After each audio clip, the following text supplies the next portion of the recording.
Hei gembel, keluar dari sini. Ini bank, bukan tempat ngemis. Suara manajer membentak tajam, diikuti tawa ejekan teller yang mencibir tanpa belas kasih. Seorang pria lusuh berdiri kaku, wajahnya penuh debu, tubuhnya gemetar menahan malu. Tak ada yang tahu, pria hinaan itu adalah pemilik bank tersebut. Sebelum cerita dimulai, kami sarankan untuk berkomentar dari daerah mana kalian menonton cerita ini, melakukan like dan subscribe, agar channel Dila Story bisa berkembang dan bisa mempersembahkan cerita yang terbaik. Mari kita mulai ceritanya. Pagi itu cuaca mendung menyelimuti kota, memberi kesan muram yang menenangkan. Seorang pria dengan pakaian lusuh, wajah kotor dan bau tubuh yang menyengat, melangkah pelan menyusuri trotoar. Di tangan kirinya tergenggam erat sebuah kantong kresek hitam yang tampak penuh.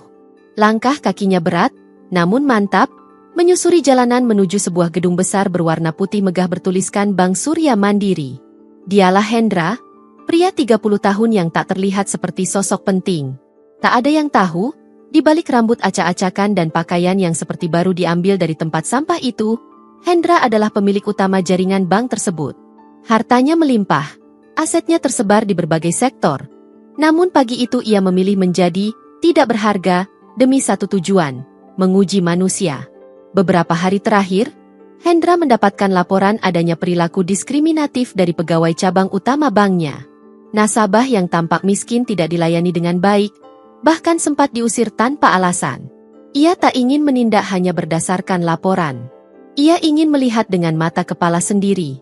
Ketika Hendra melangkah masuk ke lobi bank, semua mata langsung memandang.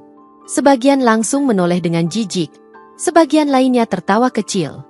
Seorang satpam berkumis tebal langsung berdiri dari kursinya dan menahan tubuh Hendra dengan tangan kiri. "Pak, ini kantor bank, bukan tempat minta-minta," ucapnya sinis. Hendra menatapnya tenang. "Saya mau buka tabungan," katanya dengan suara parau. Satpam itu mencibir. "Buka tabungan? Dengan apa? Kresek itu?" Hendra tak menjawab. Ia hanya melangkah lagi, melewati satpam dan menuju meja customer service. Para teller mulai berbisik, tertawa tertahan. Salah satu dari mereka, Reza, menutup mulutnya sambil menunjuk-nunjuk ke arah Hendra. "Astaga, itu bau banget. Bisa-bisanya dia masuk sini." Hendra tetap diam. Ia berdiri di antrean, menunggu gilirannya. Di depannya ada seorang ibu sosialita dengan tas mewah dan gelang emas mencolok. Si ibu menoleh ke belakang, lalu mundur menjauh, menutup hidung. "Mas, kamu jangan antre di belakang saya dong. Jijik tahu gak?" Tak ada yang membela. Bahkan petugas di balik meja pun berpura-pura tidak melihat. Ketika akhirnya Hendra sampai di depan meja teller, Reza yang bertugas langsung mengangkat alis. "Ada apa, Pak? Kami sedang sibuk. Silakan keluar saja kalau tidak ada urusan jelas." "Saya mau buka rekening. Setoran awal 100 juta, ucap Hendra pelan, tetap dengan nada sopan. Reza tertawa. Suaranya cukup keras hingga terdengar oleh beberapa pegawai lain. 100 juta? Dari mana? Dari kresek itu? Semua tertawa. Beberapa merekam diam-diam. Bahkan satpam tadi ikut mendekat, bersiap mengusir Hendra keluar. Namun tepat ketika Reza ingin berdiri dan menunjuk pintu keluar, seorang suara lembut terdengar dari meja sebelah. "Mas, silakan ikut saya. Kalau memang ingin buka rekening, saya bantu," ujar seorang pegawai wanita bernama Rani. Semua menoleh. Rani, perempuan muda dengan jilbab abu dan wajah tenang, menghampiri Hendra dan menunjuk kursi di hadapannya. "Silakan duduk, Mas. Maaf ya, kalau teman-teman saya kasar." Hendra duduk perlahan. Matanya menatap Rani dengan dalam, seolah ada sesuatu yang berubah dalam atmosfer ruangan. Tangannya masih memegang erat kresek hitam itu. Di dalamnya, diam-diam, ada tumpukan uang yang akan mengubah hidup semua orang di ruangan itu. Rani mengambil formulir pembukaan rekening dan menyodorkannya ke hadapan Hendra dengan sopan. Di meja kecilnya yang bersih dan rapi, tak ada satupun tanda bahwa ia merasa risih atau jijik pada penampilan tamunya. Ia justru terlihat tenang, seolah memperlakukan Hendra layaknya nasabah terhormat. "Mas, kalau belum punya KTP, kita bisa pakai surat pengantar RT dulu untuk tahap awal. Tapi kalau memang Mas sudah siap dengan dana setoran awal, Kami bisa bantu buatkan rekening utama sekarang juga. Ujar Rani sembari menatap tulus ke arah pria yang masih duduk diam memeluk kantong kreseknya itu. Di sudut ruangan, Reza menggeleng pelan dengan ekspresi geli. Ia menyenggol salah satu rekannya dan berbisik, "Pura-pura gila tuh si Rani. Masa melayani gembel beneran?" Pegawai lain menahan tawa. Bahkan satpam yang tadi mendorong Hendra, berdiri dekat pintu dengan tangan menyilang, seolah siap mencampakkan pria itu keluar sewaktu-waktu. Tapi Hendra tetap tenang. Matanya kini hanya tertuju pada Rani yang mulai menuliskan data di sistem, tanpa sedikit pun menggubris suara-suara sinis di sekitarnya. "Mas, nama lengkapnya siapa ya?" tanya Rani pelan. "Hendra," jawabnya. Singkat, tapi cukup. "Baik, Mas Hendra. Mau saya bantu hitungkan saldo awalnya?" Hendra mengangguk. Ia membuka kantong kresek itu perlahan. Semua mata yang tadinya penuh cemooh kini melirik penasaran. Satu persatu ikatan uang pecahan 100.000 dikeluarkan dari dalam kantong itu. Rani sempat terdiam. Reza yang melihat dari jauh melotot. Satpam bergeser dari tempatnya. Suasana jadi hening seketika. "Hah, itu duit beneran?" bisik salah satu teller lain. Rani menelan ludah. Tangannya sedikit gemetar ketika menghitung. Ini ada lebih dari 100 juta, Mas." Hendra mengangguk. "Itu baru awal. Saya ingin buka rekening aktif. Dan saya ingin tahu bagaimana layanan bank ini memperlakukan orang berdasarkan hati, bukan berdasarkan pakaian." Kata-kata itu menggantung. Tapi sebelum suasana berubah menjadi tegang, Bu Vivi, manajer cabang, muncul dengan langkah tergesa dan nada tinggi. "Ada apa ini? Kenapa kamu masih melayani orang seperti ini, Rani?" bentaknya tajam. Wajahnya memerah. Matanya melotot menatap Hendra. "Pak Satpam, usir orang ini sekarang." Rani berdiri dan menghadang. "Bu, mohon maaf. Beliau nasabah. Saya sudah mulai proses pembukaan rekening. Uangnya asli, tidak palsu. Saya sudah verifikasi. Saya tidak peduli. Ini bank elit. Tempat seperti ini bukan untuk gelandangan macam dia." Hendra berdiri perlahan. Kali ini, pandangannya tidak lagi datar. Ia memandangi satu persatu wajah pegawai di ruangan itu. Suara cemooh dan bisikan kini berubah jadi tegang dan sunyi. Ia menatap Bu Vivi dengan sorot tajam, lalu melirik Reza dan pegawai lainnya. "Saya akan kembali besok. Dan ketika saya datang, semuanya akan berbeda." Ia mengangkat kantong plastiknya, memasukkan kembali ikatan uang dengan tenang, lalu berbalik meninggalkan ruangan itu tanpa satupun kata tambahan. Langkahnya pelan, namun setiap bunyi sepatu yang menyentuh lantai menggetarkan isi bank itu. Rani terpaku. Entah kenapa dadanya berdegup lebih cepat. Ia tidak tahu siapa sebenarnya Hendra. Tapi ia yakin, pria itu bukan orang biasa. Dan firasatnya benar, besok bukanlah hari biasa bagi bank itu. Pagi harinya, suasana kantor cabang Bank Surya Mandiri masih seperti biasa. Pegawai datang dengan seragam rapi, sebagian duduk di pantry sambil menyeruput kopi, sebagian lainnya sibuk memoles makeup di toilet. Tak ada yang membicarakan kejadian kemarin, selain Reza yang masih tertawa bersama temannya soal gembel sok kaya, yang katanya membawa duit rongsokan dalam kantong kresek. "Lucu banget sih. Rani tuh bener-bener polos. Ngelayanin gembel beneran kayak orang spesial," ujar Reza dengan nada mengejek. Bu Vivi yang baru datang hanya tersenyum kecut. "Saya akan lapor pusat biar pegawai kayak Rani itu dievaluasi. Masa bikin bank ini kelihatan kayak tempat amal?" katanya sambil meletakkan tas bermerek ke atas meja kerjanya. Namun tak lama berselang, deretan mobil mewah berhenti tepat di depan gedung bank. Satu mobil hitam dengan plat khusus berhenti di tengah, diikuti beberapa kendaraan dengan logo kantor pusat. Satpam yang sedang merokok langsung panik, berlari ke dalam sambil berteriak kecil. "Bu Vivi, mobil dari kantor pusat datang. Ada direktur utama juga katanya." Semua langsung berdiri. Pegawai buru-buru merapikan meja dan rambut mereka. Reza menyembunyikan ponselnya, Bu Vivi mengatur posisi bros di kerahnya.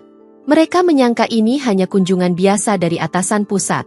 Mereka tak tahu badai besar sedang datang. Pintu kaca utama terbuka. Seorang pria muda berjas abu elegan melangkah masuk.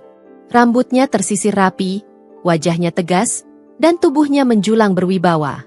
Beberapa staf pusat ikut di belakangnya, membawa tablet dan map dokumen. Itu adalah Hendra. Semua terpana. Rani yang melihat dari balik meja kaget. Matanya membesar. Ia nyaris tak percaya. Pria yang kemarin duduk lusuh dengan bau lumpur itu kini berdiri sebagai seorang pemimpin yang memancarkan harisma luar biasa. Hendra menatap ruangan itu tanpa ekspresi. Panggil seluruh pegawai ke ruang pertemuan, ucapnya tenang. Suaranya berat, tak sedikit pun meninggi, tapi cukup membuat semua orang membeku. Beberapa menit kemudian, semua pegawai berkumpul di ruang pertemuan. Pegawai pusat sudah menyiapkan proyektor dan membuka laptop yang menampilkan rekaman CCTV bank.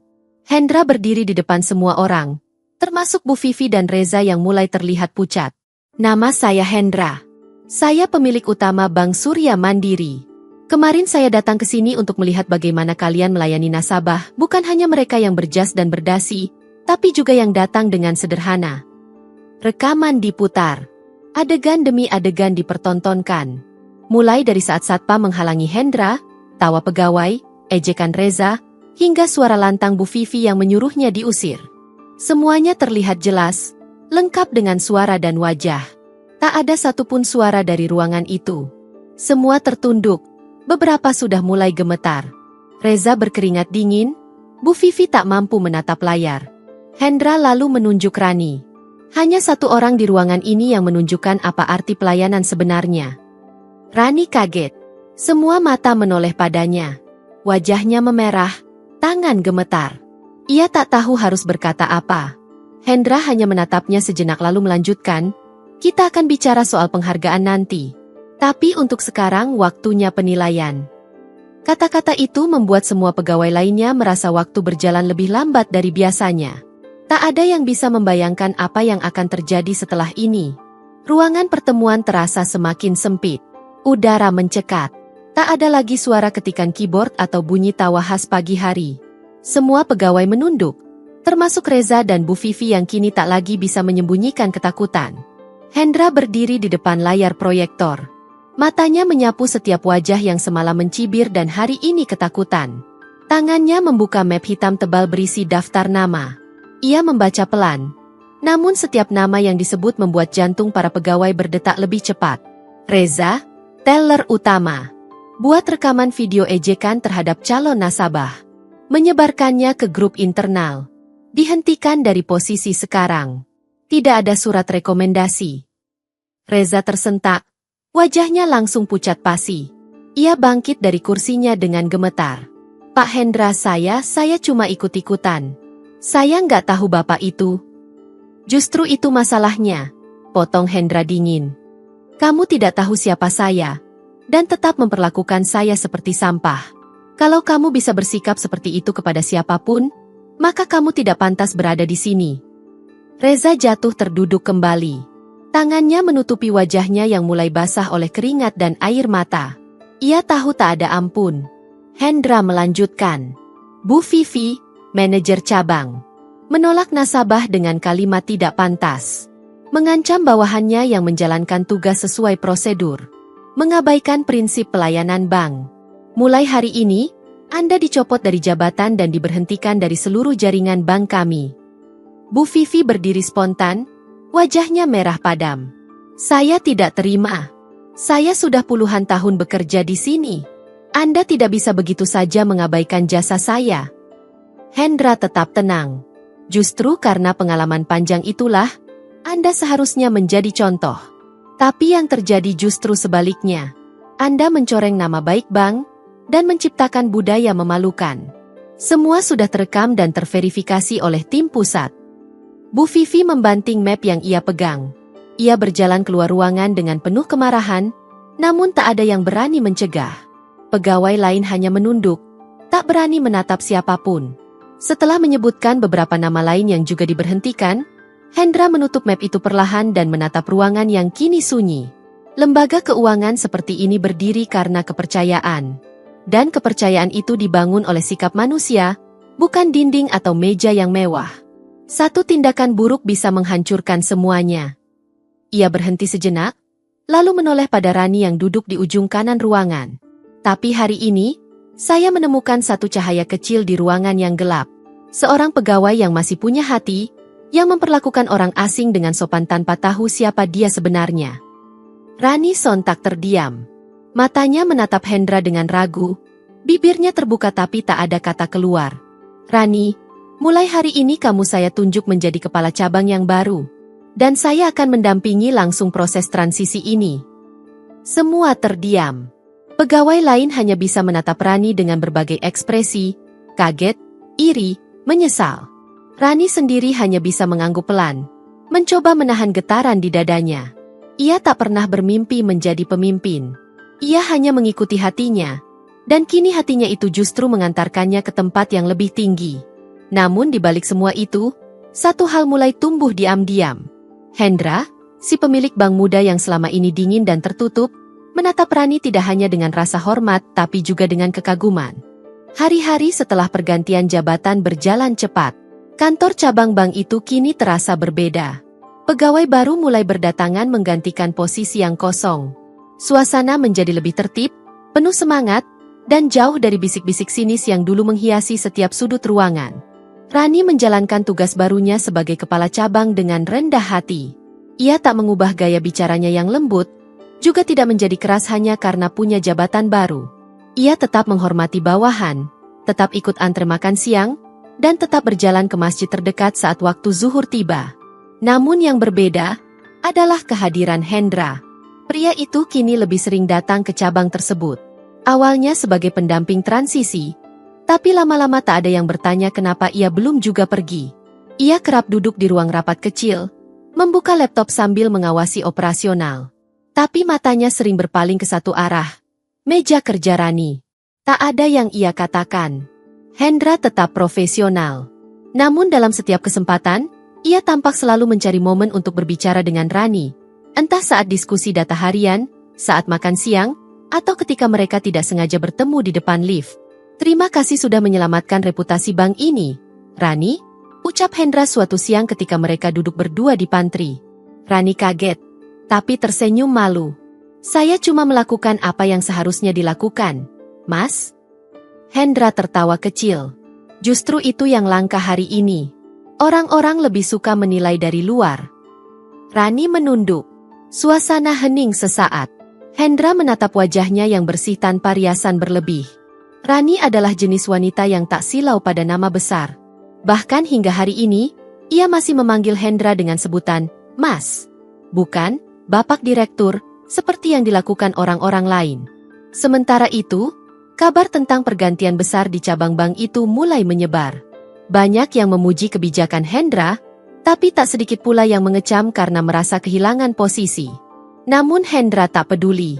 Baginya, hanya ada satu hal yang lebih penting, keadilan dan integritas. Suatu sore, ketika hujan turun deras dan listrik sempat padam sebentar, Rani terjebak di bank karena tak membawa payung. Pegawai lain sudah pulang lebih dulu, meninggalkannya sendiri di lobi dengan jas hujan tipis. Hendra yang kebetulan masih di ruangannya, keluar dan melihat Rani berdiri canggung. Mau saya antar? Tawarnya. Rani menggeleng. Enggak usah, Mas. Saya tunggu reda aja. Enggak enak nyusahin. Tapi Hendra mendekat, membuka jas hujan besarnya dan menutupi kepala Rani. Kita jalan bareng. Kamu sudah bantu saya. Sekarang giliran saya bantu kamu. Mereka berjalan bersama di bawah derasnya hujan, menyusuri jalan setapak menuju halte. Tak banyak bicara, hanya diam ditemani suara rintik air. Tapi di dalam diam itu, ada sesuatu yang perlahan tumbuh, seperti benih yang menyerap hujan untuk hidup. Dan tanpa mereka sadari, seseorang dari kejauhan memperhatikan mereka. Seorang wanita muda dengan tatapan sinis dan ponsel yang diam-diam merekam momen itu. Beberapa hari setelah kejadian hujan sore itu, suasana kantor mulai terasa sedikit berbeda. Bisik-bisik kecil kembali terdengar di antara meja. Kali ini bukan karena ejekan pada penampilan seseorang, tetapi tentang kedekatan antara Rani dan Hendra. Aku lihat mereka pulang bareng waktu hujan itu, ujar seorang pegawai baru dengan nada menggoda. Masa sih kepala cabang bisa dekat sama bos besar? Aku dengar dari orang pusat, Mas Hendra belum menikah loh, timpal yang lain. Gosip kecil itu semakin liar ketika sebuah foto tersebar di grup internal bank. Foto Rani dan Hendra berjalan di bawah hujan, Hanya terlihat dari belakang tapi cukup jelas. Caption yang menyertainya berbunyi, "Jalan bareng aja udah mesra, apalagi kalau jadi." Rani yang mendapat kiriman foto itu dari temannya langsung terpaku. Dadanya berdegup tak karuan. Ia tidak tahu siapa yang menyebarkannya, tapi jelas tujuannya untuk mempermalukan. Di ruangan lain, Hendra juga menerima salinan foto itu. Namun alih-alih marah, ia justru tersenyum tipis. Tapi saat menyelidiki sumber penyebaran, satu nama mencuat ke permukaan, Citra. Citra adalah pegawai baru yang masuk setelah perombakan besar-besaran. Wajahnya cantik, gayanya glamor, dan tutur katanya lembut di depan Hendra. Tapi di balik itu, ia menyimpan agenda tersembunyi. Ia ternyata adalah mantan teman dekat Hendra saat masih kuliah, yang dulu sempat menolak Hendra karena dianggap tak punya masa depan. Dan kini, melihat Hendra sukses dan dekat dengan sosok seperti Rani, yang menurutnya tak pantas, Citra mulai merasa terancam. Suatu sore, Citra sengaja mendatangi Hendra di ruangannya. Ia membawa 2 gelas kopi dan senyuman yang dibuat semanis mungkin. "Mas Hendra, saya bawain kopi. Katanya suka yang pahit ya?" Ucapnya sembari duduk tanpa diminta. Hendra menerima dengan canggung. "Terima kasih, Citra. Tapi lain kali nggak usah repot-repot." Citra tertawa pelan. "Saya cuma pengen balas kebaikan Mas Hendra. Lagian, saya seneng bisa kerja di sini bareng Mas." Hendra hanya mengangguk. Percakapan mereka tak berlangsung lama karena Rani mengetuk pintu, membawa laporan keuangan bulanan. Ketika Rani masuk, Citra menatapnya dari ujung mata, lalu tersenyum tipis. Rani, kok sering banget ya kamu ke ruangan Mas Hendra? Enak ya, dekat sama direktur?" Ucapnya dengan nada halus tapi menyengat. Rani hanya menunduk dan tersenyum sopan. Ia tak membalas. Tapi dalam hati, ia mulai merasa ada yang tidak beres. Sejak foto itu beredar, pandangan orang-orang terhadapnya berubah. Ia merasa diawasi, dinilai, bahkan mulai dijauhi oleh sebagian rekan kerja. Hendra menyadari itu. Ia tahu siapa pelakunya, tapi ia memilih diam untuk saat ini. Ia ingin tahu seberapa dalam akar kebencian itu tumbuh. Namun satu hal pasti, ia tidak akan membiarkan orang seperti Rani disakiti oleh ambisi orang yang pernah mengabaikan masa lalunya. Di balik layar komputer, Hendra membuka kembali file pengadaan posisi manajerial baru. Ia mengetik pelan sebuah nama dan menandai file itu dengan satu catatan penting, khusus untuk yang punya hati. Suasana kantor semakin tak menentu. Gosip yang semula hanya berbisik kini menjelma jadi percakapan terbuka di pantry dan toilet. Rani menjadi sorotan. Beberapa pegawai mulai bersikap dingin, menghindari tatapan mata, bahkan ada yang terang-terangan menyindir. "Enak ya, naik jabatan cuma karena dekat sama bos," kata salah satu staf sambil pura-pura tertawa. Rani mencoba tetap fokus. Ia tahu pekerjaannya bukan untuk membalas sindiran, tapi melayani nasabah dan menjaga reputasi cabang yang kini berada di pundaknya. Namun satu hal yang tak bisa ia abaikan, kehadiran Citra yang semakin intens mendekati Hendra. Citra makin sering muncul di ruangan Hendra, menawarkan bantuan yang tak diminta, membawa makanan, dan menyelipkan candaan yang menggoda. Semua itu dilakukan di depan banyak orang, seolah ingin menegaskan siapa yang pantas berdiri di samping bos besar. Sampai suatu hari, Citra melakukan sesuatu yang lebih dari sekadar menggoda. Ia mengirimkan email anonim ke Dewan Pengawas Pusat, menuduh Rani memiliki hubungan tak profesional dengan Hendra. Tuduhan itu dilengkapi dengan foto-foto, potongan rekaman percakapan yang telah diedit, dan narasi yang dibuat seolah-olah Rani menggunakan kedekatannya untuk mendapat jabatan. Dalam hitungan jam, surat panggilan audit internal tiba di meja Rani. Wajahnya pucat saat membaca isi dokumen itu. Audit khusus terhadap dugaan pelanggaran etika jabatan. Hatinya mencelos.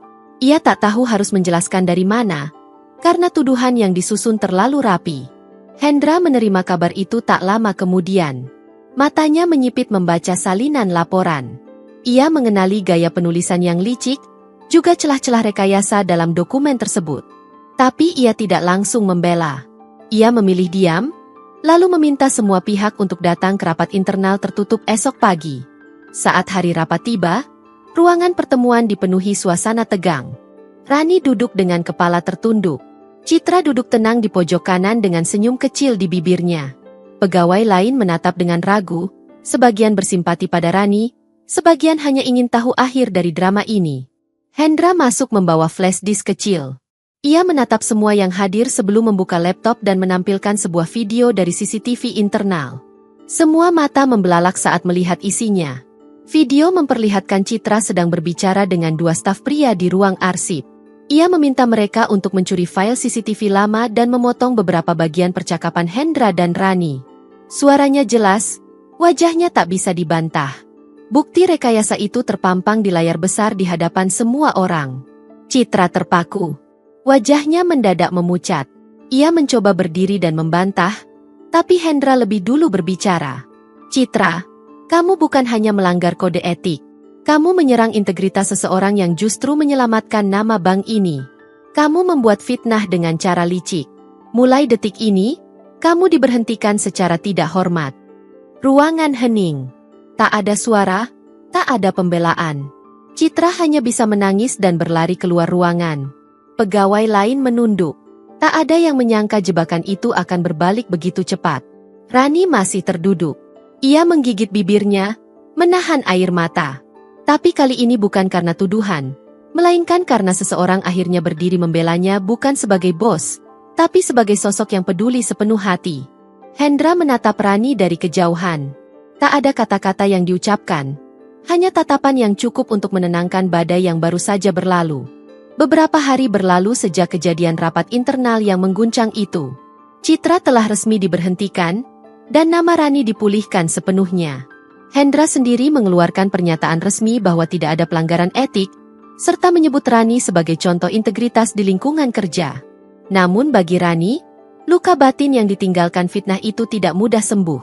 Ia mencoba kembali bekerja seperti biasa, tersenyum, menyapa nasabah, dan memastikan operasional cabang berjalan lancar.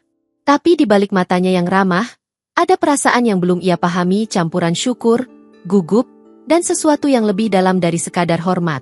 Suatu sore menjelang maghrib, Hendra datang tanpa pengawalan. Ia mengenakan kemeja santai dan celana jeans. Pegawai lain sudah pulang, hanya tinggal beberapa staf dan Rani yang masih memeriksa laporan. Hendra mengetuk kaca ruang kerja Rani dan tersenyum. Lagi lembur, Bu Kepala Cabang. Rani terkekeh. Tanggung Mas, tinggal sedikit. Ayo, saya traktir makan. Kita perlu keluar sebentar, dari dunia angka dan laporan, ajak Hendra. Mereka pun berjalan kaki ke sebuah warung tenda sederhana di pinggir taman kota. Duduk berdua di bawah langit senja yang mulai berubah jingga, ditemani angin lembut dan aroma bakso hangat, percakapan mereka mengalir lebih jujur dari biasanya. Mas Hendra, kenapa Mas bela saya waktu itu? Tanya Rani pelan, menunduk pada mangkuknya. Hendra mengaduk baksonya sebentar sebelum menjawab. Karena kamu satu-satunya yang melihat saya sebagai manusia waktu semua orang lihat saya sebagai sampah. Rani terdiam. Angin senja berhembus pelan, menggoyang anak rambut yang terlepas dari jilbabnya. Hendra melanjutkan, kali ini dengan nada lebih dalam. Dan sejak saat itu, saya tidak bisa berhenti memperhatikan kamu, Ran. Rani menoleh. Pandangan mereka bertemu. Tak ada keraguan di mata Hendra. Tak ada basa-basi.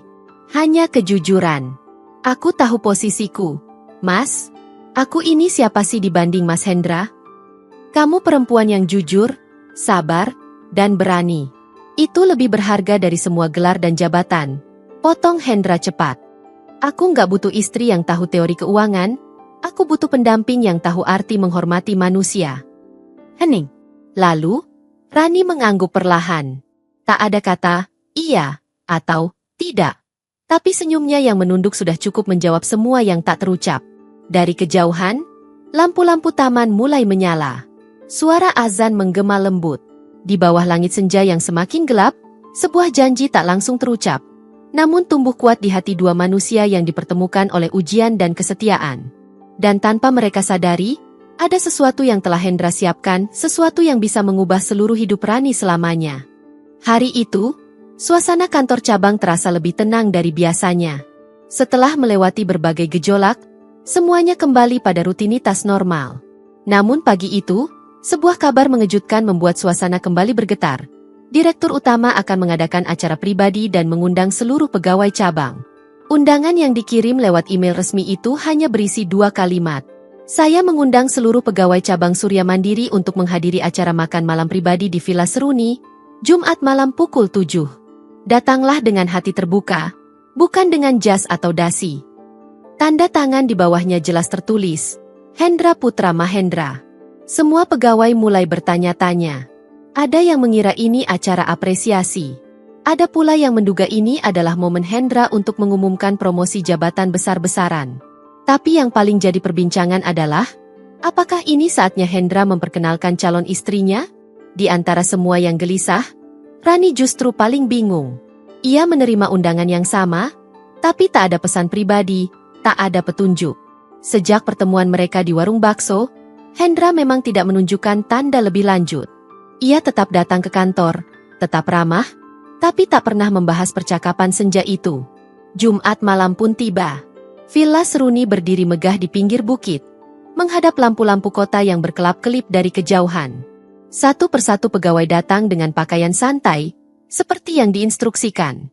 Mereka disambut dengan penerangan temaram, alunan musik akustik, dan aroma makanan mewah dari dapur terbuka. Namun suasana berubah hening ketika Hendra muncul dari balik pintu kaca, mengenakan kemeja putih bersih dan celana hitam sederhana. Ia tersenyum pada semua tamu yang hadir, lalu berdiri di panggung kecil di tengah taman villa. "Terima kasih kalian sudah datang," ucap Hendra singkat. "Malam ini bukan tentang angka, bukan tentang jabatan, dan bukan tentang presentasi. Ini tentang perjalanan dan perasaan."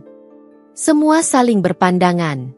Lalu Hendra melanjutkan, "Beberapa bulan lalu, aku menyamar menjadi orang yang tidak dianggap.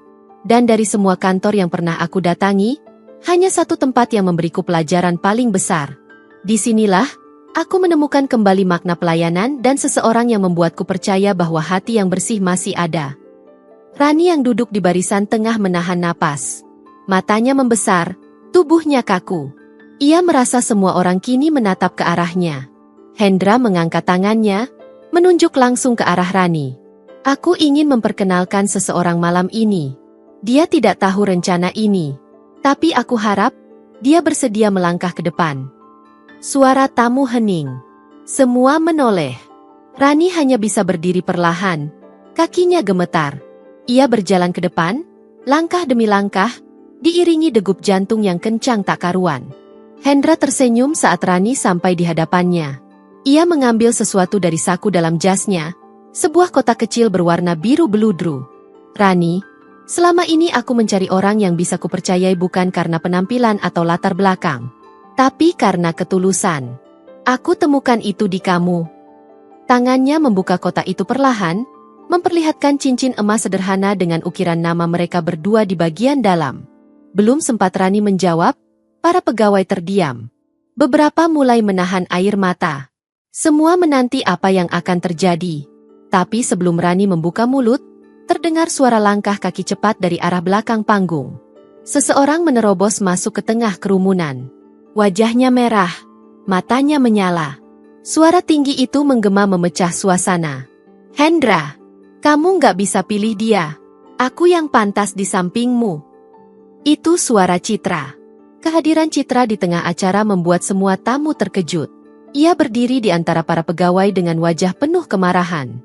Gaun merah menyala yang dikenakannya tampak kontras di tengah taman yang penuh lampu lembut dan dekorasi minimalis. Ia menunjuk ke arah Rani dengan mata menyipit. "Kamu pikir kamu siapa? Hanya karena kamu berhasil selamat dari satu fitnah, kamu jadi pantas berdiri di samping direktur utama?" Suasana mendadak tegang. Beberapa staf pusat bergegas mendekat, tapi Hendra mengangkat tangannya memberi isyarat agar mereka mundur. Ia menatap Citra dengan sorot mata tenang, namun tegas. "Citra, kamu tidak diundang ke sini. Dan kamu tidak punya hak menentukan siapa yang pantas untukku." Citra menahan napas. "Tapi aku kenal kamu lebih dulu. Aku tahu siapa kamu sebelum kamu jadi pemilik bank. Aku tahu perjuanganmu." Hendra mengangguk pelan. "Ya, kamu tahu siapa aku saat aku masih dianggap tidak penting. Dan saat itu, kamu memilih pergi. Kamu memilih pria lain, karena aku dianggap tidak menjanjikan. Sekarang kamu datang, karena aku punya kekuasaan." Citra terdiam. Suaranya terhenti. Bibirnya terbuka. Tapi tak ada kata yang keluar. Rani tidak pernah melihatku karena jabatan. Bahkan saat aku berpakaian kumuh, ia tetap melayaniku dengan hormat. Dia tidak butuh tahu masa laluku untuk menunjukkan siapa dirinya. Dan disitulah aku tahu, cinta yang tulus tidak pernah memandang apa-apa. Tamu undangan terpaku. Beberapa mulai menunduk haru. Rani berdiri kaku, air matanya menetes pelan di pipi, tak percaya bahwa semua kata itu ditujukan untuknya di depan semua orang. Hendra berbalik menghadap Rani. Ia kembali mengangkat kotak kecil itu, kali ini dengan tangan yang tak bergetar. Rani, aku tahu ini terlalu mendadak, tapi aku tidak ingin menunda. Bukan karena aku takut kehilanganmu, tapi karena aku yakin kamu adalah satu-satunya yang membuat aku ingin menjadi pria yang lebih baik. Rani menutup wajahnya sejenak.